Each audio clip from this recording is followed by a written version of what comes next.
Hello மக்களே, திருநெல்வேலி கார வடை எனக்கு ரொம்ப பிடிச்ச வடை. என்னுடைய டீ கடைக்காக நான் ரெடி பண்ணுறேன்.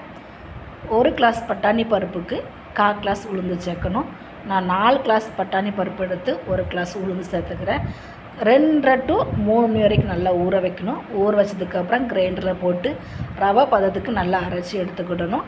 அதுக்கப்புறம் அது கூட பொடியாக நறுக்கின வெங்காயம், பச்சை மிளகாய், இஞ்சி, கருவேப்பிலை, மல்லி இலை சேர்த்துக்கிடணும். கொஞ்சமாக அரிசி மாவும் சேர்க்கணும். சின்ன வெங்காயத்தை சேர்த்தா செம்ம டேஸ்ட்டாக இருக்கும். கருவேப்பிலை, மல்லி இலை, இஞ்சிலாம் சேர்த்தா இந்த வடை செம்ம டேஸ்ட்டாக இருக்கும். என்கிட்ட இப்போதைக்கு கருவேப்பிலை இல்லாதனால இதெல்லாம் சேர்த்து எல்லாம் நல்லா மிக்ஸ் பண்ணி விட்டுக்கிடணும். மாவு அரைக்கும் போதே உப்பு சேர்த்துக்கிடணும். மிக்ஸ் பண்ணிவிட்டு எண்ணெய் சூடானதும் வடையை உருண்டை உருண்டையாக போட்டு எடுத்தாச்சுன்னா சூப்பரான கார வடை ரெடி.